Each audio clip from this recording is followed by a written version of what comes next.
eloko il faut bayeba na niveau ya bamine eza d'abord que l'État ezongi na kati ya masolo ya mine.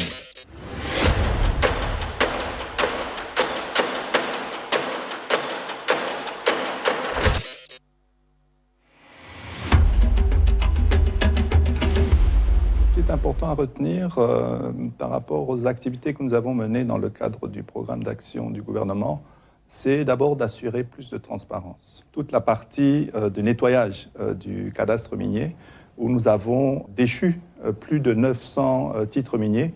En fait, qu'est-ce qui se passe? C'est que nous avons récupéré ces titres miniers qui étaient dans les mains d'opportunistes et de spéculateurs pour justement les attirer vers des investisseurs plus sérieux. Je tiens d'ailleurs à rappeler ici que le secteur minier de la République démocratique du Congo a été primé au niveau de l'Afrique pour un secteur qui parvenait justement à attirer de plus en plus d'investissements directs étrangers, donc qui a performé pour cela.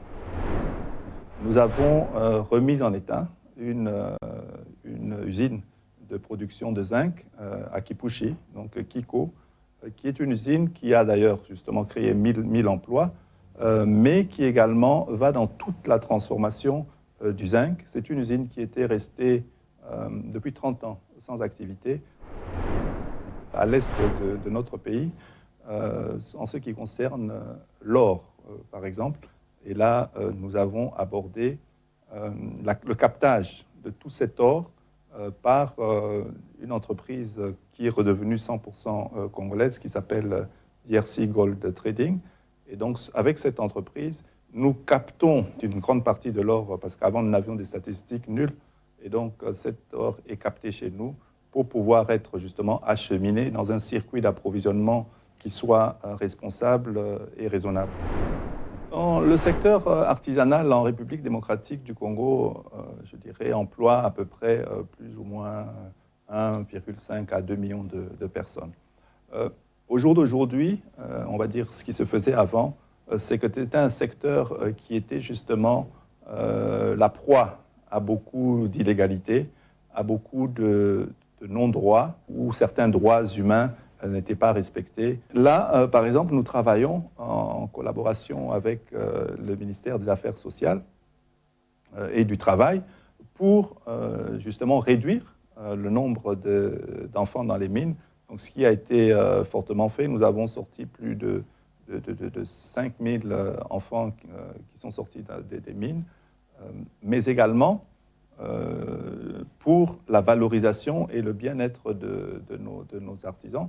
Nous avons des programmes avec des assurances aujourd'hui décès, des assurances également maladie, pour eux, mais également pour leurs dépendants, de pouvoir bénéficier de ces assurances qui les valorisent. Nous avons réinstauré la Commission nationale de lutte contre la fraude minière. C'est une commission qui travaille avec 4 ministères, ministère de la Défense, ministère de l'Intérieur, ministère de la Justice et ministère des Mines. Donc cette commission va s'atteler à travailler sur ce qui est, je dirais, la fraude et tout ce qui est trafic illégal. Des actions ont déjà été menées. Nous avons arrêté, jugé, je dirais, des sujets étrangers qui opéraient dans le secteur de l'or dans le sud Kivu. Et donc ces personnes ont été jugées et expulsées puisque c'était des étrangers. Nous avons investi dans des laboratoires performants pour pouvoir détecter l'ensemble des produits qui étaient exportés. Avant, ce qui se passait, c'est que les entreprises définissaient 1 ou 2 produits qui étaient les produits connus que nous exportions. Mais en fait, lorsqu'ils exportaient l'ensemble de ces produits vers l'extérieur, il y avait une grosse partie d'autres produits qu'on appelle les sous-produits qui n'étaient pas connus. Et ces produits ont également une très grande valeur commerciale.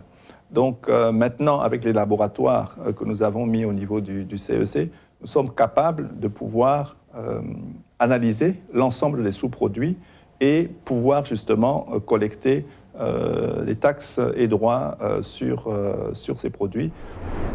Bon, na cadre nini ezosalema na cadre secteur minier pona mboka, pona kosunga mboka, tokoloba eza mingi déjà, hein? Tokoloba neti centrale ya Katende.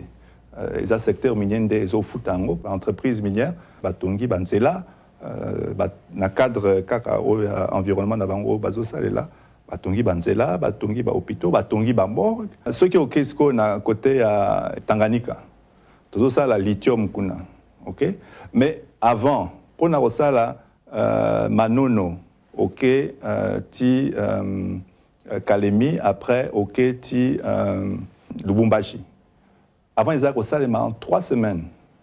Tala siko ba société na bazakuna babandi otonga biloko babongisi nzela ngo osa ngo siko na 2 jours. Au moins que on a un impact moko ya makasi.